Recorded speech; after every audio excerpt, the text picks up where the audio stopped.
یہ چیز انگریزوں کے ہاں ہے، بیلنسڈ متوازن کو تو آپ کہیں گے، یہ احسن کے لیے تو پھر کیا لفظ لائیں گے؟ یہ بیوٹی وغیرہ وہ بات نہیں بنتی اس کے اندر۔ احسن یہ دیکھنا ہے کہ احسن عمل زندگی میں اس نے جو کیا ہے اس نے اس کو احسن بنایا ہے یا نہیں۔ خدا کا مقصد یہ تھا، مطلوب یہ تھا انسان سے کہ تیری زندگی احسن ہو جائے۔ وہ جو اقبال نے کہا، وہ کیا بات یہ شخص کیا جاتا ہے، قرآن کے متعلق کہا ہے کہ قرآن کرتا کیا ہے، آنچ حق می خواہد آ سازت ترا۔ جو خدا چاہتا ہے نا کہ تو اس قسم کا بن جائے، وہ تمہیں اس قسم کا بنا دیتا ہے۔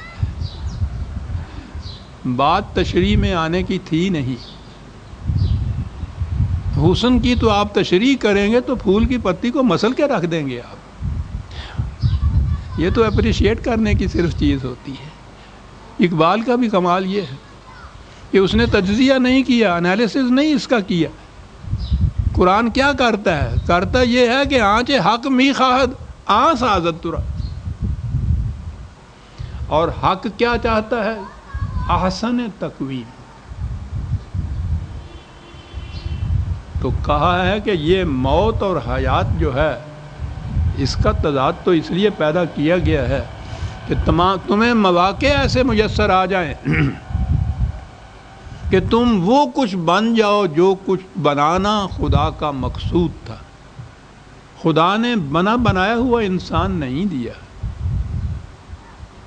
جس طرح سے اس نے طبعی زندگی میں یہ جو جنین ہوتا ہے وہ جب رحم مادر میں ہوتا ہے اس کو تو چھوڑ دیجئے، جب بچہ پیدا بھی ہوتا ہے تو وہ بنایا ہوا نشو و نما یافتہ بڑا انسان تو نہیں ہوتا، وہ تو ایک حیولے کی شکل کے اندر ایک انسان سا ہوتا ہے، لیکن اس میں انسان بننے کی صلاحیتیں اور استعداد رکھ دی جاتی ہیں کہ مناسب نشو و نما اس کی ہوتی چلی جائے تو وہ بڑھتا پھولتا پھلتا جوان ہوتا بڑا ہوتا انسان بن جاتا ہے۔ یہی چیز انسان کی ذات کی ہے، اس کو ان ڈیولپڈ شکل کے اندر دیا جاتا ہے، اور اس کے بعد کہا یہ جاتا ہے کہ یہ قرآن نے جو رہنمائی دی ہے اس کے مطابق زندگی بسر کرو گے تو پھر جو تمہاری ان ڈیولپڈ صلاحیتیں ہیں وہ ڈیولپڈ ہو جائیں گی، اور اس کے لیے معیار جو ہے وہی احسن ہونا معیار ہے۔ وہ حسین تک بھی نہیں محدود رکھتا، وہ تو احسن بنانا چاہتا ہے تمہیں۔ اس کے لیے دو چیزوں کی ضرورت پھر آ گئی۔ میں نے کہا ہوا ہے نا کہ آیت کے آخر میں جو خدا کی دو صفتیں آتی ہیں، وہ آیت کا مفہوم جو ہے وہ اس کی وضاحت نہایت بےتابی سے کر دیتی ہے۔ کیا چیزیں؟ دو چیزیں چاہیے، وَهُوَ الْعَزِيزُ الْغَفُورُ۔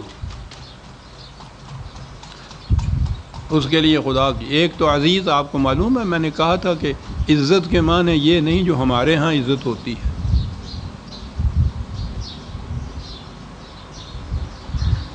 وہ ہمارے یہاں والے تو گاؤں کے لوگ یا عام لوگ بھی جو بازار کے بھی ہیں، غصہ چڑھا اس کو گالی دینا، کہنے لگا کیا ہوا؟ کہنے لگا انہیں میری بے عزتی خراب کر دیتی ہے۔ بے عزتی خراب کر دیتی ہے، نہیں سمجھے؟ تو عزت کے معنی عربی زبان میں یہ نہیں ہوتے، اس کے معنی غلبہ ہوتے ہیں، قوت ہوتی ہے، تسلط ہوتی ہے۔ اب اس قسم کی زندگی کے لیے جو حسن پیدا کر دے، دو چیزوں کی ضرورت ہے، قوت کی ضرورت ہے، غالب آنے کی ضرورت ہے۔ ہر جگہ مار کھانے کی نہیں بات، ساتھ ہو جا کاک مسجد دا، یہ بات نہیں ہے۔ یہ تصوف ویدانت مسٹسزم ہے، ضعیف سے ضعیف تر کرتے چلے جاؤ، وہ کبھی سے کبھی تر کرتا چلا جاتا ہے، اعلان بناتا ہے اس کو، عزیز ہے، اور اس کے ساتھ ہی اس کا غلبہ کاہے کے لیے غفور ہے، غریبوں کی، کمزوروں کی، یوں کہیے کمزوروں کی، ضعیفوں کی حفاظت کرتا ہے۔ غلبہ اور حفاظت کو اکٹھے ہو جائیں تو اسلامی نظام بن جاتا ہے.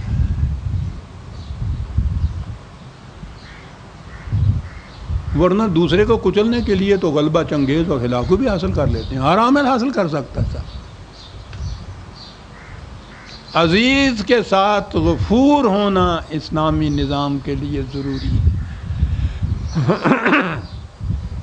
جس طرح ملک کے ساتھ برکت ہونا، عزیز کے ساتھ غفور ہونا.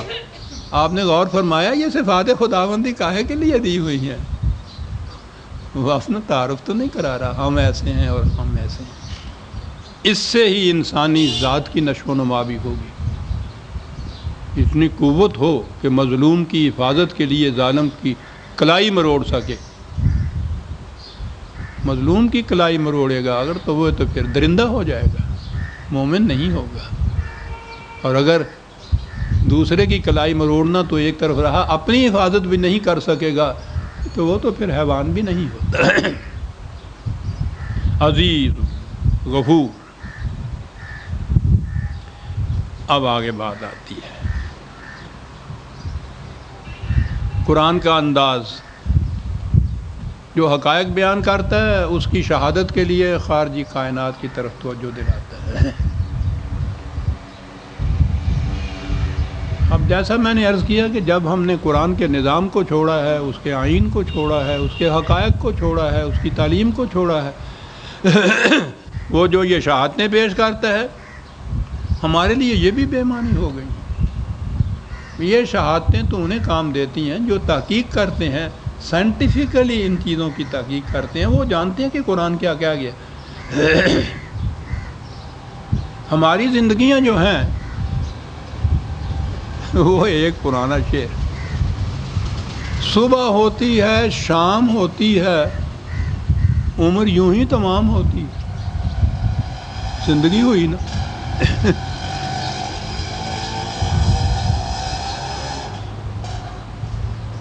لیکن مومن کی تو کیفیت یہ نہیں. ہر آن ہے مومن کی نئی شان، نئی بان. کل یومن ہوا فی شان. کہا اس کے لیے خارجی کائنات کو دیکھیے. غفور الذی خلق سبع سماوات طباقا. ہم نے اس فضا کی پہنائیوں میں مختلف قرے پیدا کیے. اب یہ لفظ جو طباق ہے اس کے معنی عام ترجمے میں کر جائیں گے اوپر تلے، ایک کے اوپر دوسرا. یہ معنی نہیں بنیادی اس کے ہوتے. جو چیزیں کسی ایک قانون کے تابع سرگرم عمل ہوں، ایک اصول ہو ان کا، وہ بنیادی طور پر مطابقت رکھتی ہیں ایک دوسرے کے ساتھ. مطابقت بجلی یا الیکٹریسٹی کا ایک بنیادی اصول ہے. جتنی چیزیں بجلی سے چلیں گی وہ اس اصول کے اعتبار سے مطابق ہوں گی ایک دوسرے سے. کہا کہ یہ قرے تو سبع قرآن جو کہہ جاتا ہے تو تعداد نہیں بتاتا، اس کی سات نہیں اس کے معنی، بکثرت اس کے معنی ہیں. قرے بکثرت ہیں، لیکن جس اصول کے ماتحت وہ کار فرما ہیں، بنیادی اصول کے مطابق وہ مصروف حرکت ہیں، اس میں ایک دوسرے سے مطابق ہیں. مطابقت ہے ان کی. یہ اسی مطابقت کے اوپر یقین تھا جو زمین پہ تجربے کرنے کے بعد یہ لوگ چاند پہ بھی چلے گئے کہ جو اصول یہاں کار فرما ہے وہی اصول وہاں کار فرما ہے. شکل بدلے گی، حیت بدلے گی، حرکتوں میں فرق آ جائے گا، لیکن بنیادی اصول وہی ہے جو یہاں ہے. ہر قرے کے اندر بنیادی اصول وہی کار فرما ہے جو ایک قرے کے اندر ہے.